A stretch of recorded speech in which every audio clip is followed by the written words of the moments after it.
Good morning, and today we're going to talk about some prep tips for the ACT, strategies to help improve your ACT score. So we'll start by wondering, what is the ACT test? Well, the ACT test measures academic achievement. Now, it does not measure your intelligence or ability. This means that you can increase your score by actually preparing for the test. So when we look at the ACT test itself, it is a multiple choice standardized exam that measures your knowledge of some of the subjects that are taught in your high school. There are 215 questions, and usually the ACT test is given with 3.5 hours with one break. The test is also divided into 4 different tests called sections, and they've always been given in the exact same order.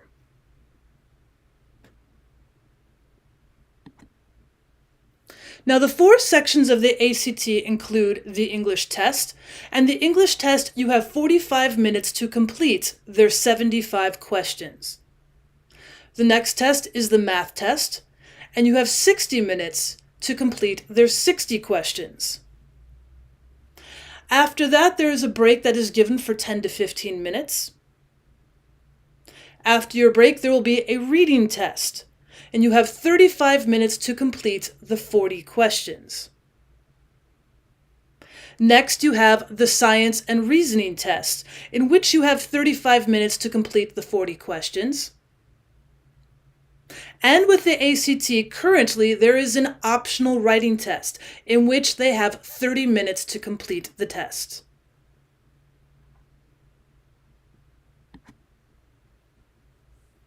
Now, a lot of times the schools might have the ACT during their school day, but most ACTs given around the world are being done on the weekends. And so a lot of times we ask our students on that Friday night in order to prepare for an early Saturday morning ACT test. On that Friday night, you should eat a good meal rich in carbohydrates, such as pasta or rice, at a reasonable hour of the evening. You should also be in bed by 11 p.m. if that test is going at 8 o'clock the next morning. After all, you should let your brain rest. That also means you should be in bed by 11 p.m.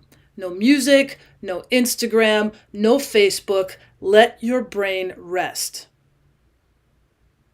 Also, if you're not a natural early riser, you want to set 2 alarms or even ask family and friends to ensure you wake up. Because when the test starts at 8 a.m., they do not let in latecomers. You need to be there on time. So make sure you set proper alarms, perhaps ask family and friends to help you wake up and get ready on time.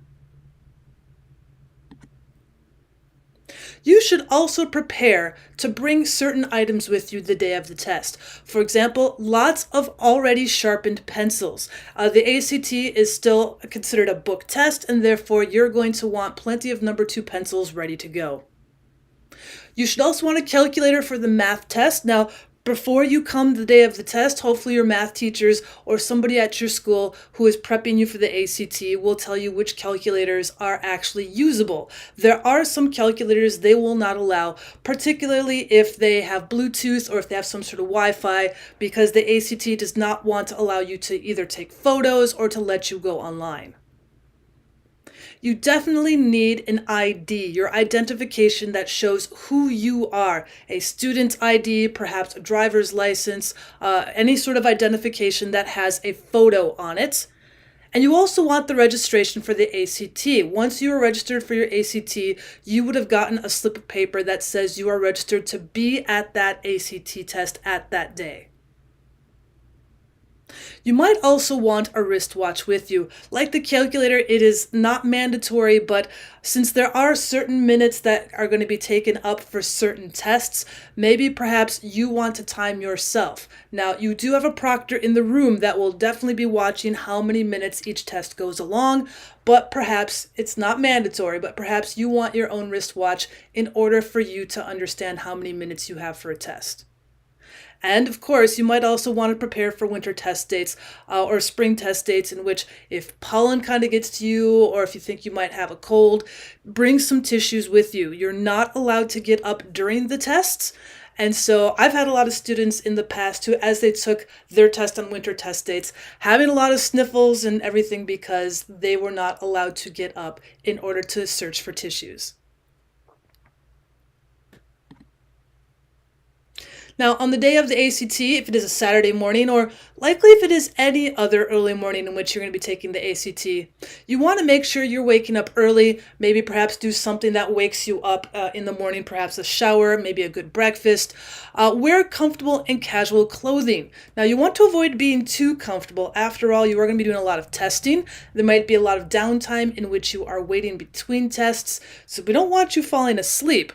But at the same time, you are going to be sitting in a desk for hours on end. Wear comfortable, casual clothing. Avoid it being too tight.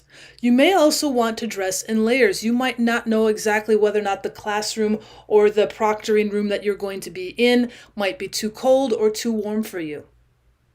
You also want to eat a substantial breakfast. As a rule, protein is usually better than sugar. You want to avoid heavy foods such as omelets that could cause some indigestion. I'm not saying you should break from your normal routine from, like, say, just not eating at all, but you don't want to sit for 4 hours without anything in your stomach. They're not going to allow you to have a coffee or a soda or anything else in that room. So as a rule, eating something healthy, even if it's just a piece of fruit, maybe a small bowl of cereal, certainly would be good. Now, as a rule, protein is better. If you can have a protein bar or an egg, something that actually holds your stomach for 4 hours.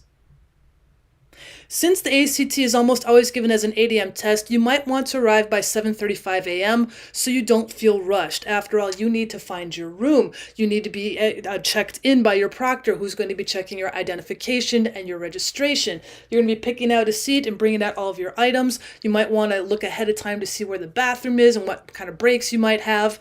So arriving by 7:35 a.m. to the building that you are having your test is likely a good idea.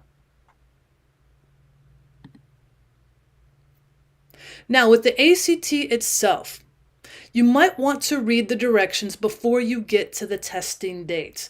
They give you a registration and they give you a website, and a lot of times, since you signed up in a high school situation, they might even give you a book that gives you some idea about what the ACT is.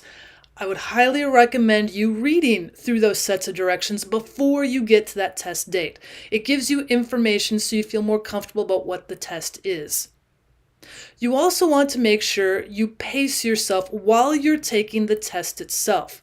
Now, your proctor will make an announcement 5 minutes before the end of the test, but otherwise, it's going to be silent during that entire testing time. Also, while you're taking the test, read the questions carefully. You are allowed to write in your own book. They won't be grading anything other than the actual test itself where the answers are, but you are allowed to annotate next to your questions, so go ahead and take some notes in your book. You might want to answer the easy questions first. If you're thinking you might not have enough time, you want to read through questions, and if you're feeling confident, go ahead and answer that question and move on to the next. But if you find a confusing question, perhaps write a question mark or a star next to it and come back to that one. However, make sure you come back to that question. There is no penalty for guessing, so you should answer every question on the ACT. Don't leave any blank. There's no penalty for guessing an incorrect answer. They're just looking to see which ones you have correct. You also want to be precise in marking answers. Don't make notes on an answer sheet and expect that they'll give you a grade for that. Again, that answer sheet is the only thing that is being graded. And of course, don't panic. Work the entire time that you have. They have given you plenty of time for an average student to actually finish the questions. Most students have a tendency to have several minutes after they're completely done, so it's likely you will as well.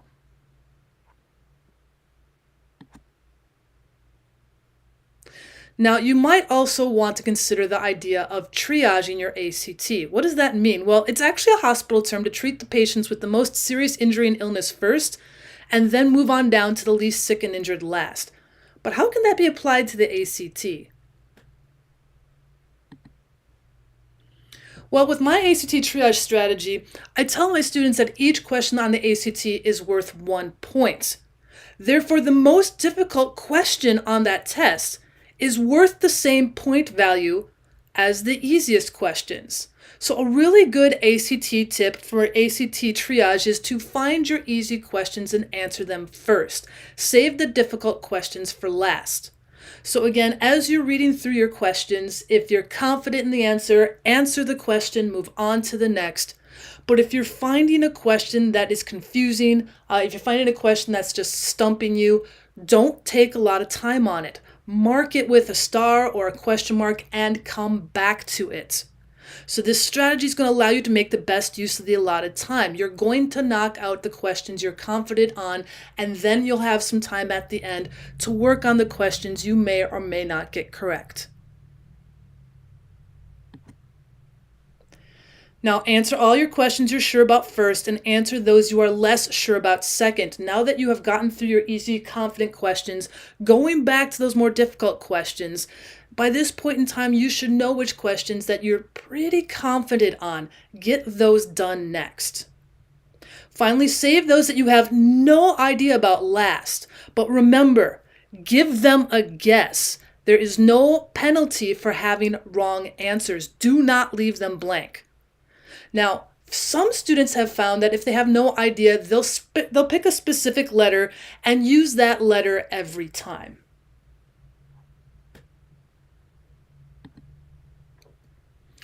Now, if you have the time, you definitely want to go over and look at your answers again. Do each section of your ACT in 2 passes. Once you're done with the test, don't just close your book. If you have extra time, go back and double check. Did I answer every question? How confident am I on answering all of the questions in this particular section? It is smart if you do each section in 2 passes. Read through the test quickly a second time. So your first pass is to answer every question you can answer. So when you're sure of that answer, you'll never have to hear the words pencils down and know that there are several more questions that you could have done. But in that second pass, when you come back to those questions you skipped over in the first pass, now you're going to start asking yourselves, well, what questions do I want to do now? Which ones was I kind of confident on, but I was unsure of? I know I have an answer in here somewhere. I can narrow the answers down. Those are the next ones you want to hit. Now, obviously, some of the questions will be easier than others. You might want to start with those. Maybe the ones that will take less time, maybe the ones that are towards the beginning of the test. There's a tendency to have easier graded up to the difficult questions at the end of the test. Now, for questions that you have no idea how to answer or even attempt to answer, once again, give them a guess. There is no penalty to guessing at a question on the ACT.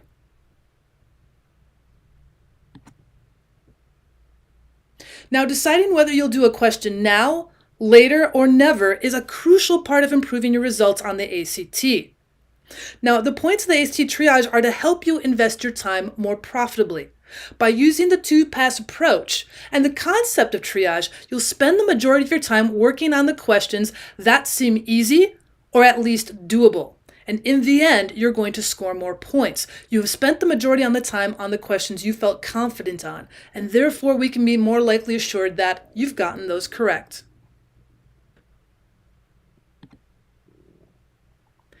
The second the ACT strategy that we'll talk about is the PO strategy. That is the process of elimination, or PO for short, and that enables you to make your guesses really count. Incorrect answer choices are often easier to spot than those of the correct ones, so cross them out. Now in your second pass, as you're going through the questions you're less confident on, start using the PO, or process of elimination. You are allowed to write in your ACT book, so start crossing out the answers you are confident are incorrect. Let's practice. For example, one of your questions might be, what is the capital of Malawi? Is it New York, Lilongwe, Paris, or Kinshasa? Now, even if you weren't sure about which is the capital, there might be some answers that you're pretty convinced are not the answer. So if you use your post strategy, the process of elimination, it's likely you know New York City is not going to be the capital of this country. Perhaps Paris would not be as well. So using your PO method, already we can cross off A and C, and now we have a 50-50 chance. It might be B, it might be D, but at least now we're feeling more confident in our answer.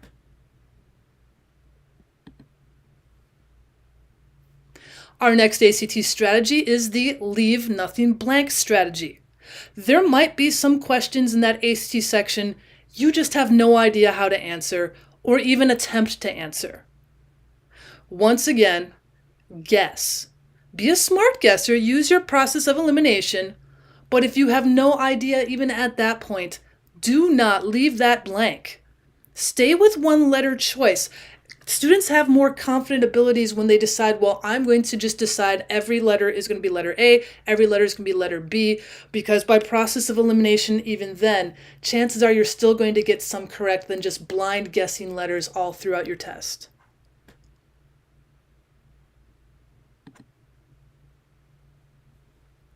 Now let's look at some of the specific tests.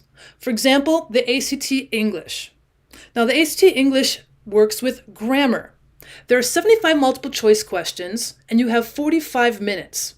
That means you have approximately 36 seconds per question. Now, the grammar questions are given in conjunction with a reading passage. And in that reading passage, they're going to give you different types of questions on sentence structure, on grammar and usage, on punctuation, and on rhetorical skills. Now, the English section tests not only grammar rules, but also punctuation errors as well. Now, the ACT expects students to know what they want. It's more than just pure grammar. So a lot of times in a series of 3 or more items, they'll put a comma before the and shorter sentences are preferred to longer sentences. So when you're looking at your grammar questions, a lot of times the ACT are going to give you 3 or more items. Just remember, if you see that, there should be a comma before the final and always. And the ACT has a tendency to put in shorter sentences. They know you don't have a lot of time for complex sentences. So remember that when it comes for the grammar. They're going to be creating shorter sentences in their ACT passages. Now, it's likely that you might want to skim the entire passage first. That might take you roughly 1.5 minutes. You want to start focusing on the grammar and the revision skills, not necessarily the comprehension. They're not going to ask you questions about the characters. They're not going to ask you questions about the dates and the events. This is a grammar piece, so focus on the grammar and revising it. Answer your diction and grammar questions first. They're usually the easiest to answer quickly. You're going to realize or notice punctuation if you're good at it. Get those out of the way. Or if you're good at sentence structure, answer those diction questions first. Get the easiest questions out of the way. As you're also reading the entire passage for that first 1.5 minutes, listen for errors as you read the answer choices. You can often hear an error as you say a sentence in your head. You also want to read all answers carefully. Answers often look similar, sometimes differing only by a comma, so be careful with the answers they give you. A lot of times the answers are quite similar. Now, the ACT has told us over the years that the no change answer is the correct choice about 25% of the time, or about 1 out of every 4 questions. So that tells you that there are some answers that will be no change on that particular test. Now, it's a minority. It's only 1 out of 4 times, or 25% of the time. But it also tells you that there are some no change answers on the test.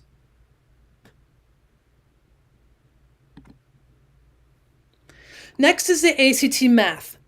Once again, you have 60 multiple choice questions with approximately 60 minutes in order to answer them. That gives you about 1 minute per question. Now, the ACT Math will test you on Algebra 1 and 2, just general arithmetic, geometry, and even trigonometry. That would be considering 7th through 11th grade math. Now, it's the wording in the questions that usually makes this section most difficult for students. Now, because you are going to be taking the ACT likely in your 11th grade, the least amount of math questions they're going to have is that 11th grade trigonometry. Usually they have only 4 trig problems. However, 2 of them can be done without even having learned trigonometry.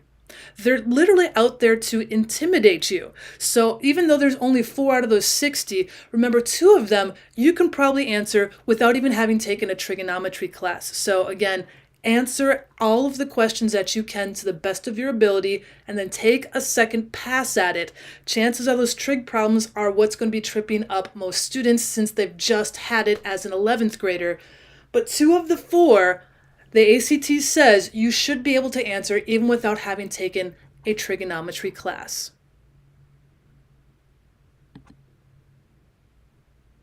So how do they break down these questions?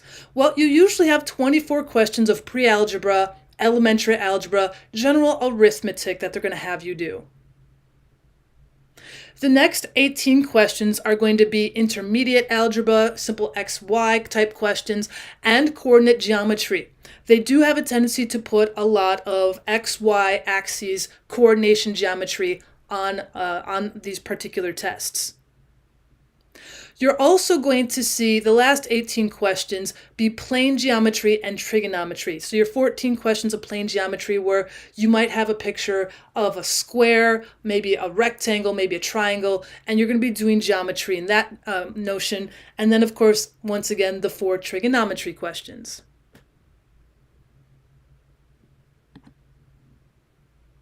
So how do I do well in my ACT math section? First, you should know how to estimate. This is going to improve your efficiency and score. If you can do estimations very quickly in your head, you're going to be able to go through a couple of the questions a lot more quickly. Learn how to use the calculator that you're likely bringing into the classroom.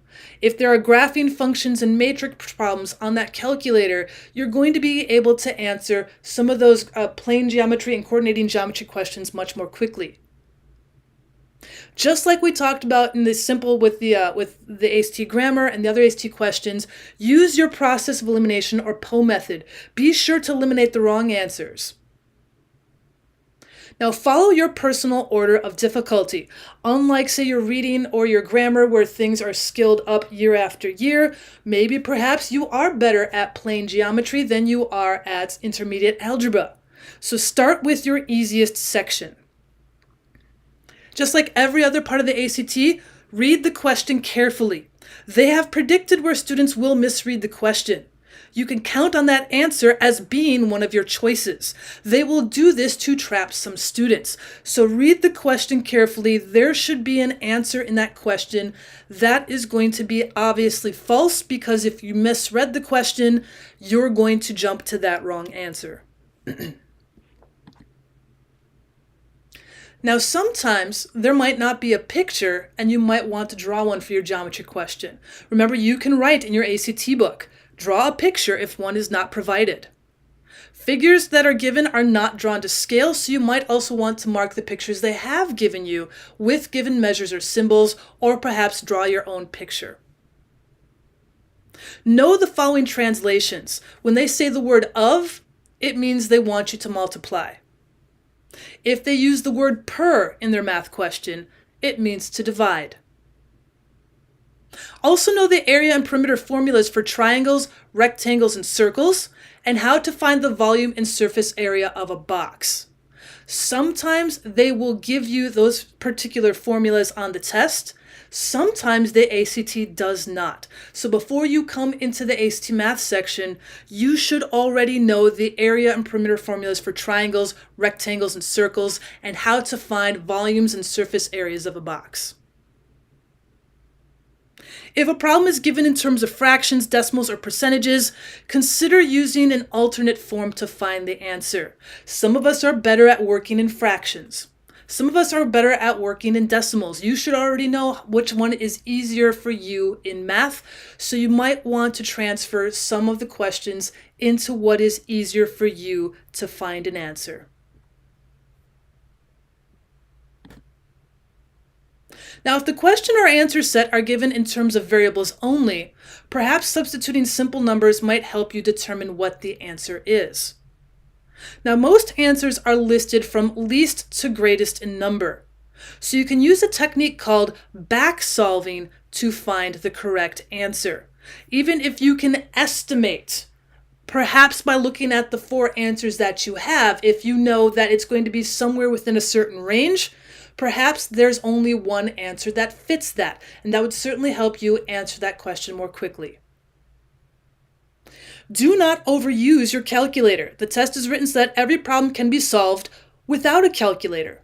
Set up the problem in your test booklet first, and take a moment to consider what a reasonable answer would be before taking the time to type everything into your calculator.